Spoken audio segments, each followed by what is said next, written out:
Okay, so you just started a fitness journey and now you're gonna go travel and you're thinking, shoot, I just got into a routine, I started counting my calories, I started exercising 3, 4, 5 times a week, and now this traveling thing, it might throw me off course. This is something that a lot of my clients struggle with, especially when they first start out and they're not used to this lifestyle. I'm gonna share with you 3 things that's gonna really help you along your vacation, whatever you're traveling to, and help you stay on track. So number 1, the first thing you wanna do is you wanna make sure that you plan out your trip. So for example, plan out your exercise, research, right? What hotel are you staying at? Are you staying at a friend's house? You staying in a motel? Where are you gonna stay? And when you find out where you're gonna stay, find out, does that place have a gym? Or if you're staying at the friend's house, is there a gym that your friend goes to? And if not, that's okay, because there's a lot of gyms everywhere. Literally, there are hundreds of thousands of gyms everywhere. So my gym, right? In my gym, in that whole block, there's about 4 other gyms in one block. So you're gonna for sure find a gym. Find a gym and get a day pass or get a week pass. There are many passes, so that's what you gotta do. Gotta plan out your workouts.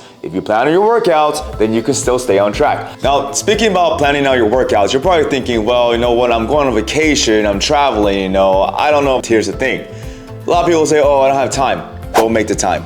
That's exactly what this journey is about. It's about making time. If you don't make time for this, then you just won't make time for it at all. Now, think about this. I also get a lot of people who say, oh, you know, I don't want to spend, you know, $10 on a gym pass, but they're willing to go spend $50, $100, $200 on doing any extracurricular activity, $50 on zip line or canoeing for $100.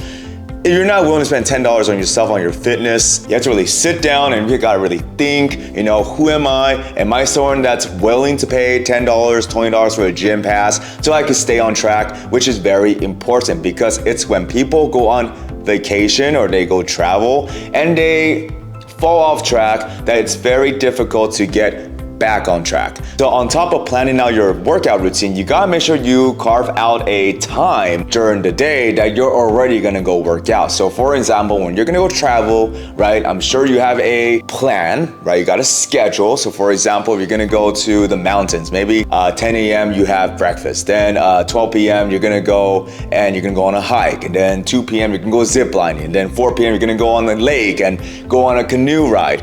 There's a schedule. So what you wanna do is you wanna make sure you fit your workout in that schedule. So most people, they do a lot better getting their workout done first thing in the morning before their friends, before their families start to tell them, hey, no, let's go do this, let's go do that, XYZ. And so make sure you do it first thing in the morning. It's gonna help you big time. Let's also talk about nutrition. Nutrition is the big part here. So nutrition, luckily, you know, if you're in the United States or you're not in any third world country, you're in a first world country, then you have access to basically the right kind of foods. So when you go to restaurants, right, I teach everybody to count their calories. So a lot of restaurants these days, they have the calorie content available so that you can actually see how many calories you're consuming. Now, you're also thinking, well, you know, the place I'm gonna go to, it has no calories. Pick someplace else. There's literally so many places that is going to have the calorie content available for you. Why are you picking a place specifically that does not? If you pick 10 places, wherever you're gonna go, I can bet you that 7, 8 out of 10 of those places are gonna have calorie content. Make sure you just pick one of those places. Now, if it doesn't have the calorie content available to you, then this is what you're gonna do. It's very simple. All you're gonna do is you're gonna pick out a meat source, right? Maybe chicken, maybe steak, maybe fish. Tell them, hey, I don't want any added oils, right? No butter. Make sure you say that, no butter, because a lot of restaurants, they make their food taste really good because they add a lot of butter into it. And tell them, I wanted blah, blah, blah, just like that, right? No butter, no oil. And also ask for a side of vegetables or fruits. Or you can even ask for a side of baked potato, right? With just chives and maybe a little bit of butter, maybe a little bit of sour cream. You know, you can live a little bit because you're traveling, probably on vacation. That's what I would do, is I would just literally order some kind of meat with potatoes. Or if I'm really trying to cut down and I'm watching my physique and I'm trying to lean out, then I'll ask for a side of vegetables, okay? So that's what you do if you're not able to count your calories in that restaurant that you went to, when you could have went to so many other restaurants that are just as great and they have nutritional content available to you. Another thing that I would do personally is wherever I'm traveling to, I would pick out a grocery store. So wherever you're going, I can bet you there's gonna be a grocery store around you. Go to the grocery store and go find foods that are convenient, foods that, you know, are not perishable. You can put in your bag when you go hiking. You can put in the car with you, right? Protein bars, protein shakes, beef jerky. There's so many things that you can choose out. And all the foods at the grocery store, they all have the calorie content, right? So it helps you stay on track on counting your calories. Now, on top of that, there's also fast food places. Yes, I'm gonna say it, fast food places.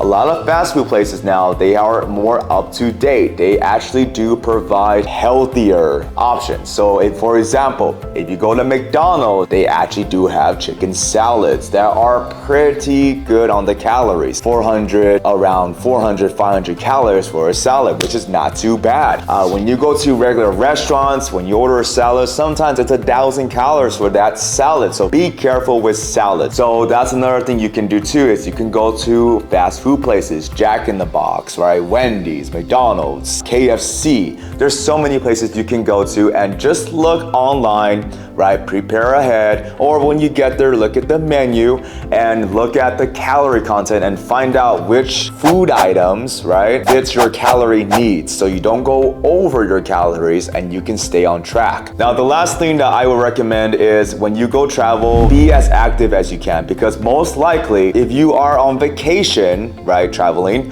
then you're gonna wanna eat a little bit more because you're trying to enjoy yourself. Being active, right, walking around a lot, taking the long way, taking the stairs, this is gonna go a long way in helping you keep the weight off in case your goal is to, you know, not gain weight during this traveling vacation time. If you're counting your steps, you know, try to get 5,000, 10,000 extra steps. So every time me and my girlfriend, we go to Vegas, we actually get in tons of steps. I mean, last time we went to Vegas, we got in 40,000 steps, which is close to 20 miles, and that's in one day. So that's what you can do when you're on vacation and traveling too, is be more mindful of being more active.